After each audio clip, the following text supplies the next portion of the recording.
Alrighty, so we got a little bit of a interesting, interesting topics that I want to touch on today, which is visits. When you get visits in prison, um, the impact that it has on you, it could leave a good impact and it could leave a negative impact.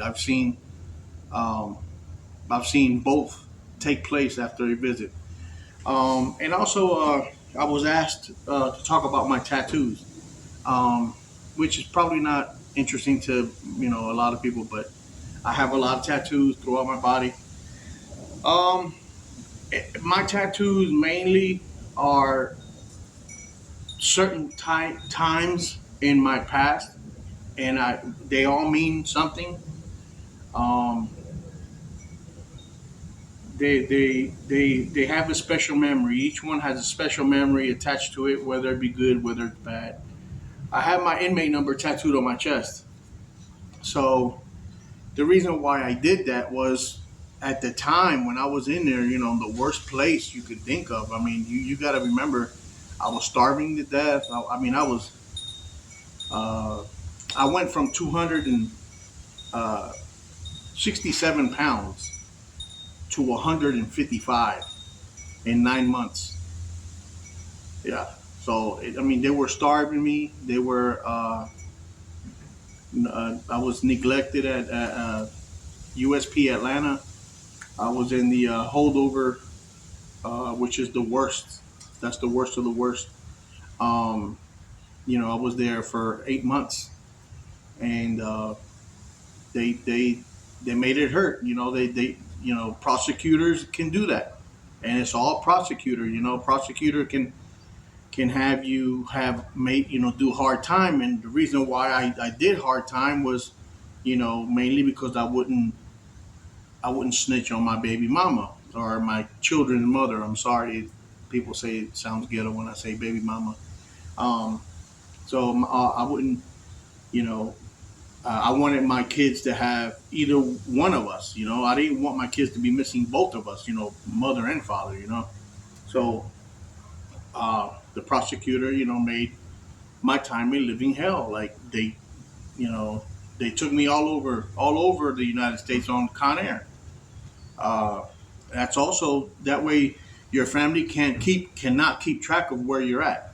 You're lost for whatever time you're on transfer. You're lost until you can make contact with your family and let them know, hey, this is where I'm at.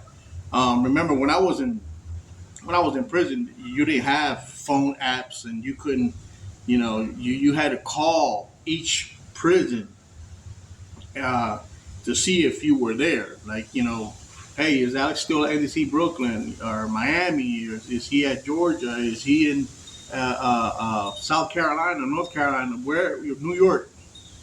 You, your family would have to try to find you. There was no getting on the internet and he's here. Now you can get on the internet, type the person's inmate number, and boom.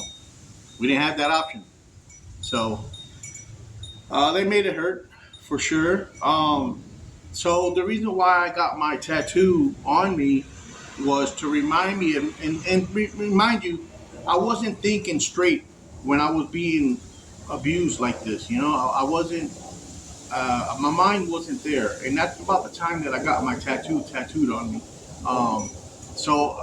It's just at the time I said, well, I want to put that tattoo on me because I want to remind every day that I'm out on the street. When I look in the mirror, wash my face, brush my teeth, start my day, take a shower, it's a reminder of don't ever do it again. You know, that's the reason why I got that tattoo. So all my other tattoos mean something different. Um, every all the reasons are boring. The places that I went to, memories with family or friends, and things of that nature. Um, and the second part of the video that I think is a little bit more interesting, it would be the visits. What does the visit do uh, to you mentally? So I would say 50% of the time, when I hardly ever, I never got visits. I got three total visits, and they were towards the end of my sentence. But I went for 4 years without seeing anybody. you know. And my first visit was my dad with his fiance back then, um, and he visited me twice. He brought my kid's mother with him the second time, and that confused the living crap out of me. I don't know why, but me and her at that second visit, that was the first time I seen her in 5 years, 4 years, since I got incarcerated. And I thought it just threw a wrench in everything. I thought everything was over, done. You know what I mean? And it sure was done and over. But when you're in prison, you try to hold on to hopes, and there was no hope there. She had already, uh, you know, she continued her life. So anyway, um, so and then the third visit was my baby mama, 6 or 7 months pregnant, and that visit did not go all that well. So, like I was saying, visits for different inmates. Like I've seen inmates get visits and they come back and they're like so happy and yeah, I didn't have that opportunity. And I don't want to make this about myself, but I'm just talking about in my shoes. There were thousands other inmates thought the same way. After the visit leaves, you're depressed again. It depresses you. A lot of inmates don't even want to see their family or friends. They don't want to. I've had monkeys where they they don't want no one to visit them while in there, and I would ask them, well, what's the reason why? And a lot of them would say almost the same thing, and they would say it's just going to hurt me to see them leave, and I'm still here, which makes sense if you really think about it.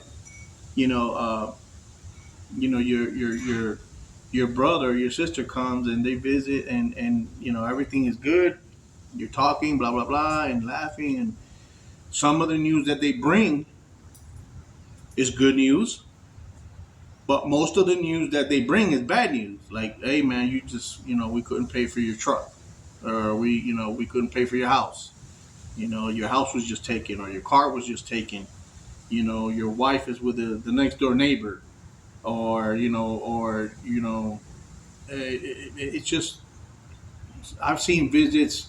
I've seen grown, tough men, big guys that can fucking bench press me after a visit, go in a corner and cry like a baby. And don't mess with them. Leave them alone. Just mind your business. So, yeah, it's hot. It's almost 90 again. Yes, and it's November the 7th. Yeah, it's almost 90 here in Texas. Well, it's 89. So, visits can have a good impact also. Like they might come and they might say, hey, everything is smooth, your house is safe, your cars are safe, whatever. So there's good and bad in visits. Now, for myself, I wanted no visits.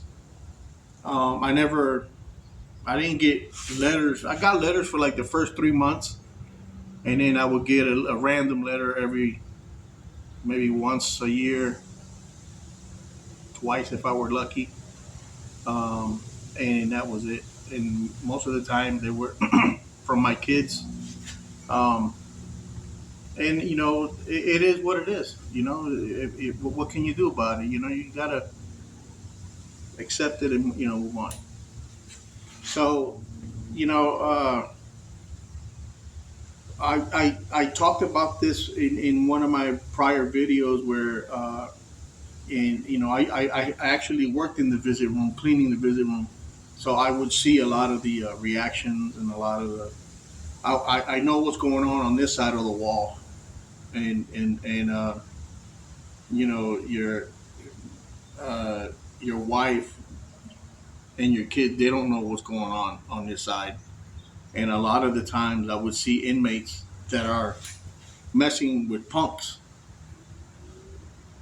Like I, one inmate in specific, um, he was married to a man in prison, and his wife would come every week loyally. He had three or four kids, and he would hug his kids and everything, and like everything normal. But he was messing with another guy. Excuse me. I'm like, God Almighty.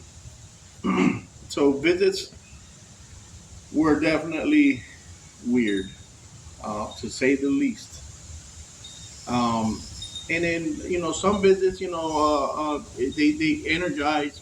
It depends on the individual because some visits would make, like, I had a few bunkies that their family would come loyally and visit, and they loved it.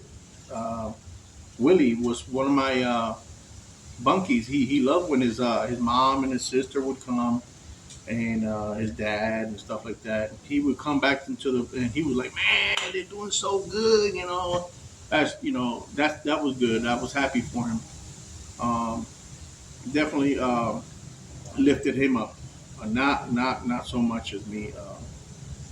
Uh, but that's pretty much what I have for right now. I got some more content. Um, I'm coming up with some more ideas. Make some more videos, and you know, keep it interesting. So I guess I'll catch you. I'll catch you guys on the next one. That's it for right now.